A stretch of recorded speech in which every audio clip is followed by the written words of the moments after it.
I was born on the 11th of July 1942 at a few minutes past 10 in the evening, and I was born in the house in number 8 Brisbane Street, Kirkdale, Liverpool 5. I'm proud of it. Right by Lambeth Road. We'd moved, my mother had moved from, or we moved then to, I don't know why, because the house wasn't damaged at all in the Blitz. We moved to, I think it was 26 or 28 Flinders Street, which was near the bottom commercial road by the B&A, British and American Tobacco Company. They were big employers and hundreds of girls worked there, you know. That was the thing.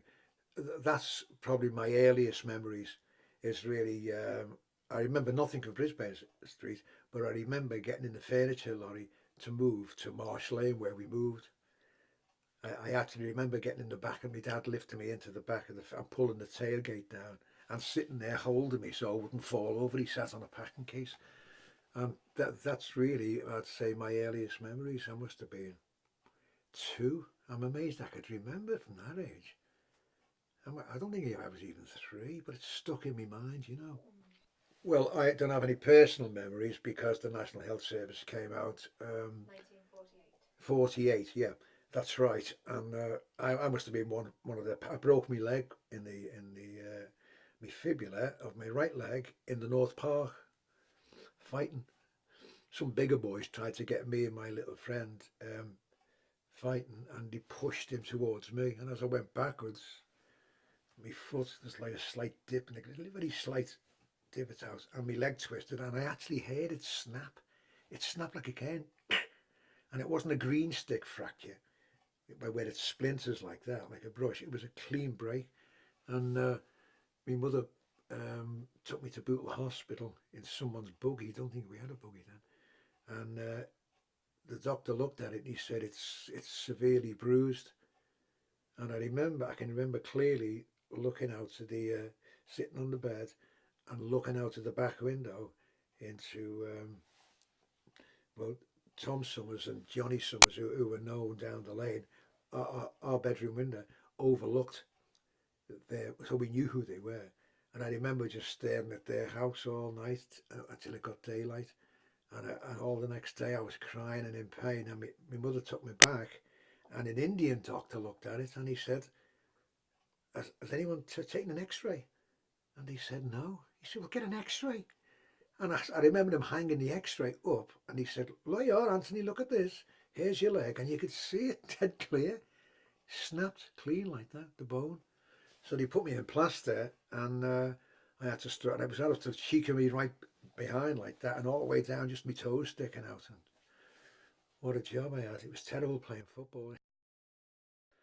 Well, I learned all this off my parents. I didn't actually witness. I was too young to understand, but I think it was 5 shillings, which is a quarter of a pound note, which was a lot of money then. It was, you know, people were so desperately poor. And you had to have 5 shillings to get the doctor, to call the doctor out. The National Health Service wasn't out then. It was nearly out, but not quite. And they hadn't started even really, you know. So people had, I mean, people used to come in and wash the dead. And some women would go in and deliver babies. It was so basic, you wouldn't believe. You know, I'm surprised how the people managed. But they always say, you know, that each generation accepts the health care that's available as being great. You know, they do. And then things improve and things improve and improve and improve, and things that you would never accept now at the time, people would accept. But, you know, if you didn't have the money, you couldn't get a doctor. So you got a lot of do it yourself, as I say, childbirth, even washing the corpses, things like that, you know, self treatment, that was very common.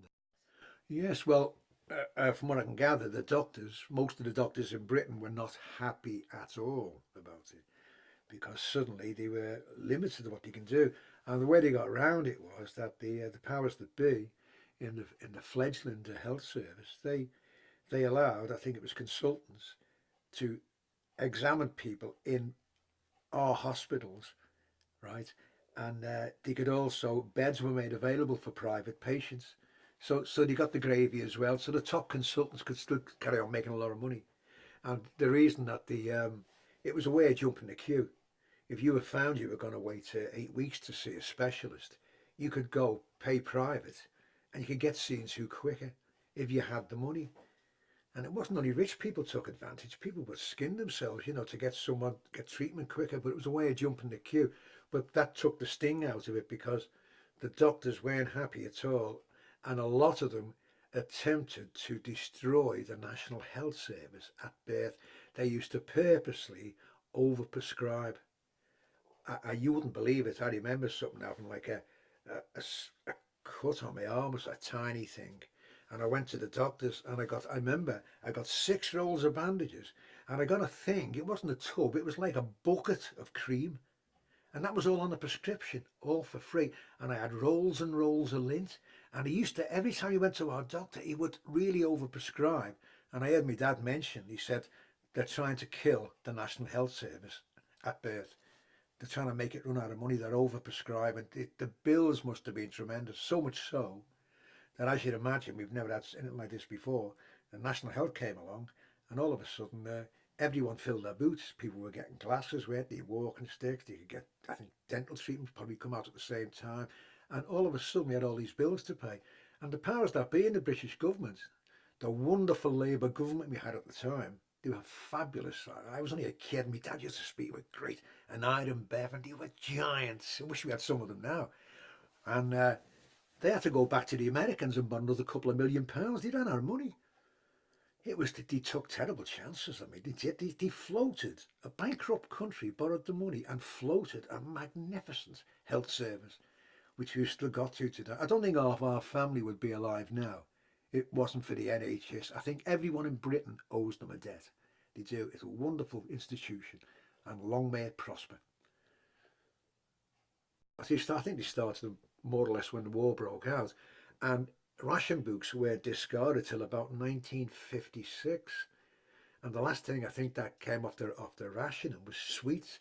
And I remember going to a shop when we moved to Granger Avenue, Abbott's shop. It used to face the gates of Bootle Cemetery. And I got a real buzz because I had sixpence and I bought a bar of chocolate and didn't have to have the ration book. The shopkeeper used to cut a little bit and the ration book was yours. And everyone was issued with it. And you got so much fat, so much meat, so much fish, all allowances. And it was dead serious, And there was a big black market. Well, we didn't see it, but in stolen ration books and things like that. And if a girl was getting married, people used to give their clothes rations all clubbed together so the girl could have a bride's dress, which we usually made out of silk, parachute silk actually. Yeah, it's fantastic to think.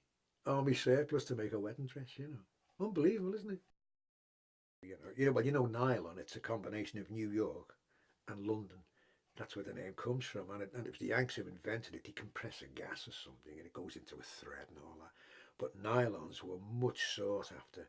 And the seafarers, we all thought they were millionaires just because they weren't paid great money. But this stuff was available in the United States and he'd come home with nylons. And my mother's brother, God love him, Richie Kennedy, maybe I shouldn't mention his name here, but he's recently passed away. But he was wonderful, and he never forgot my mother. When he came up, yeah, Mark, and he'd give it maybe a couple of pair of nylon stockings. God, they were all the style, weren't they, all the girls? Anything Yankee, oh, you've no idea. Thank God for the Yanks. Brilliant. Always remember that. All the girls excited. Nylon stockings. Yeah, excitement. But not to us. We were brought up, we were born to it. We understood like 2 farthings made a halfpenny and 2 halfpennies made a penny, and 240 pennies to a pound, or 8 half-crowns, or 24 pennies was 2 shilling piece, and a silver's 2 shilling piece was a florin as well. And it went on, and it seems awfully complicated compared to the decimal system, that if you had to learn it now, there'd be mayhem. But we were born to it, and we understood all the coins, and we could work out the multiples. It became second nature because we started at an early age and we knew nothing else. And it seemed normal to see an advert in the paper, women's blouses, 39 and 11. Well, that was £1, 19 shillings and 11 pence. But they used to write 39 and 11 because maybe it sounded better. And there were silver threepenny bits and there were ordinary threepenny bits, like a car key colour. And the farthings, the halfpennies and the pennies were all copper. And then you got into a sixpence. And as I said, there was a silver threepenny bit, looked similar.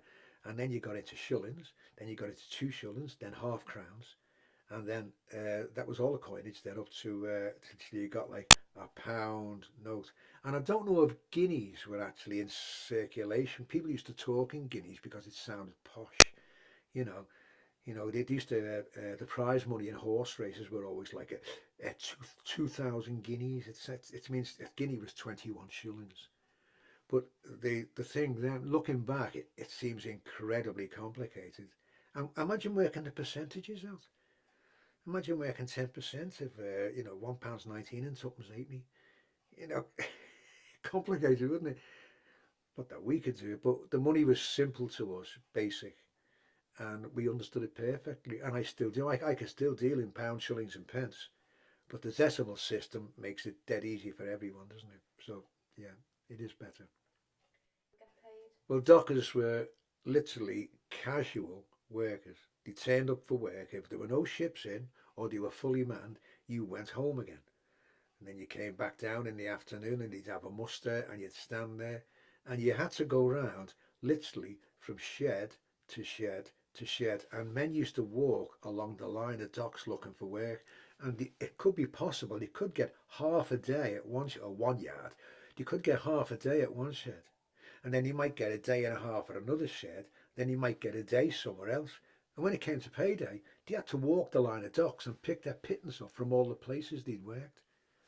And then eventually they got a place they call, it was the bottom of Earlham Road, uh, Marsh Lane, I think, it's the bottom of Marsh Lane, where the fire station is, just round the corner, and that was called the clearing house. That was an old expression the seafood first used, and your money would be sent there by the employers, and you could just go and draw the one wage packet, and that would be just after the war.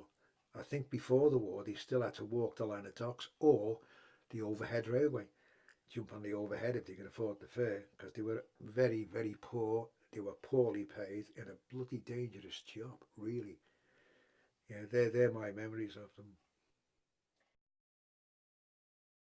Well, we'd always been used to know that when a murder was committed, to be quite honest, it's a terrible thing. It attracted a lot more publicity than it does today.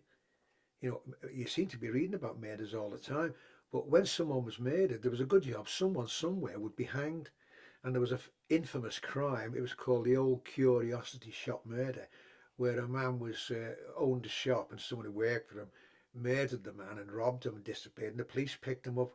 And I remember going up to the Walton Vale, along the Walton Vale, by the Aintree Palace Cinema, and I think where McDonald, or is it McDonald's or O'Donnell's Engineering, there used to be an old building, I think it's demolished, and that was where the Old Curiosity Shop, and the streets were thronged. Just looking at the building, there's been a murder there. It was like national news. And duly someone was arrested and found guilty and was hanged. And we accepted that. No one sort of recoiled from it. It was just, you kill someone, you got hanged for it. If you did it, maliciously, not an accident or something like that. But it was something it's like the coinage. You find it hard to understand now. And people might look back at capital punishment and think, that's hard to believe. Well, they might also find it hard to believe that children were badged with a cane. I had me behind smacked after you sit because my mother didn't give me a note for being off sick, and I went in and couldn't explain myself, and he hit me in the staff room in front of all the teachers marking exercise books, and I remember screaming my head off, and I gave him a mouthful as I ran out. He never followed me.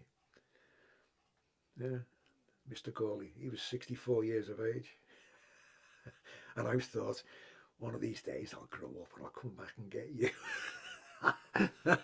But I didn't. It was all forgotten. But the things you would accept, we saw as we were kids, people would never accept now. I mean, everyone is. We've had so many things. We've got a better outlook. There's all kinds of things. Like, I mean, God, they used to arrest homosexuals at one time and jail them. Who cares? They did. You raid the house and all that. Honest to God, they did, and severe penalties. And I think now we've got a more sensible outlook. Who cares, for God's sake? That's the way we've got to.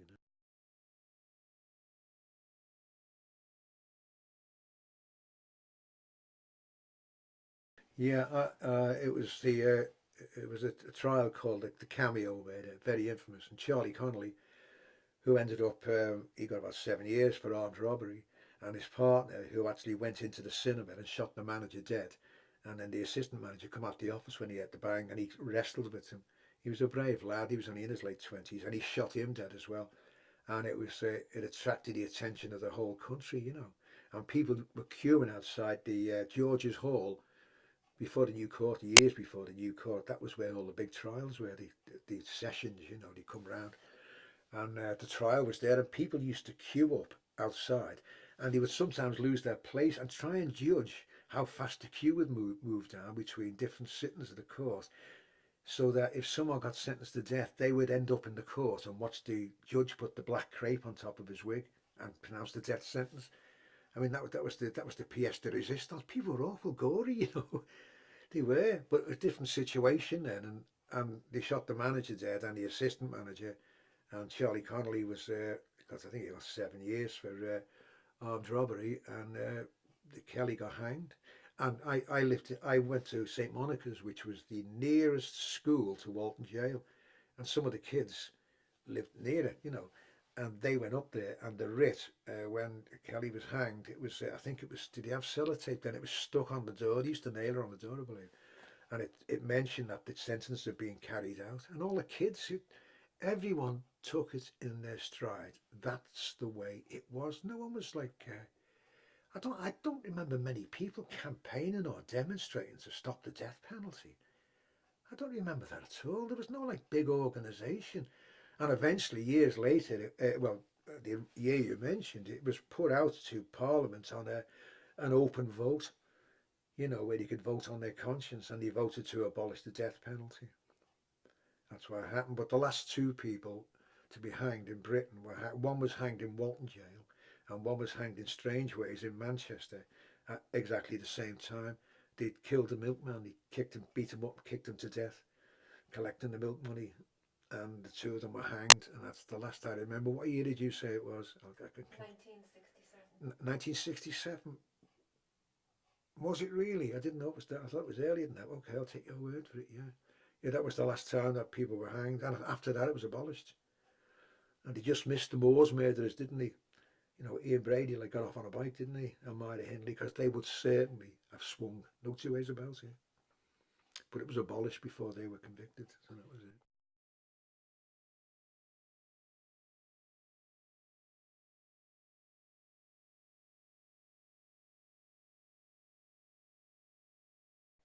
But I believe the clerk of the court or someone used to come up, and he knew what they were facing, and he would put the black crepe on the top of the judge's white wig, and the judge would say, "You have been found guilty of the crime of murder, and the sentence of this court is you've been taken from here to another place, and from thence to a place of execution, and there you will be hanged by the neck until dead." And that was the sentence.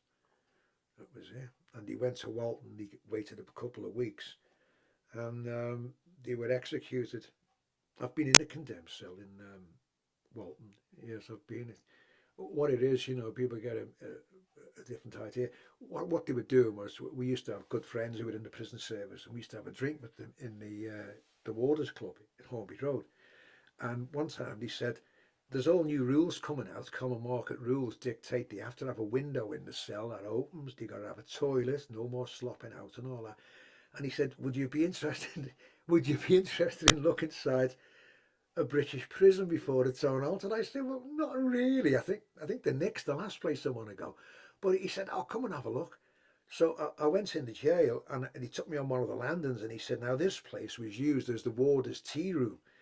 He said, "And what it is," he said, "the people who were being executed didn't realise that they were put in a cell, and they thought they had a distance to walk to be executed, and they didn't. As they walked out the cell, the next cell, the door was open, and there was the rope hanging, and the hangman and his assistant, and a priest or whatever, or a vicar, and there was certain people from the Home Office maybe to witness it. And what used to happen was, I think the quickest ever from opening the door and letting someone in, Pierpoint had him hanged in 7 seconds. The fella would stand on the trap, and he'd tie his feet together. They'd strap his feet together, they'd tie his hands behind his back, the rope round his neck, and he'd say, stand back. And I believe it wasn't a trap. What used to happen, the whole floor used to fall away on hinges. Bang! And the prisoner would drop from that cell and into the cell underneath. And then he'd be, well, obviously, Pierpoint was an expert. He hanged about 400 people in his career. And he hanged a lot of Germans, the Nuremberg trials. Pierpoint went over there to show how the British did it. We were so good at hanging people, it wasn't true. Pierpoint, he topped about 400 people, and then eventually he executed Ruth Ellis, and that broke his heart, that doing that. His first time in his life, I think he had severe doubts about it, you know. And he was seen praying at her grave and everything. He never hanged anyone after Ruth Ellis, I don't think. You know, she'd had a baby less than 6 months before, and she had psychological problems. She should never have been hanged, but she was. I think she was only 26, 28, something like that. I remember all those, yeah. Wasn't Pierpoint the only man that was licensed to carry a gun? Well, I suppose there were others, you know, security services, like, but it was a funny thing after the war, you know. A gun was an extremely rare thing in private possession. I think some of the high-ranking officers were allowed to keep their pistols when they were discharged from the army after the war. And we didn't get a flood of pistols around like you've got now, you know, freely available.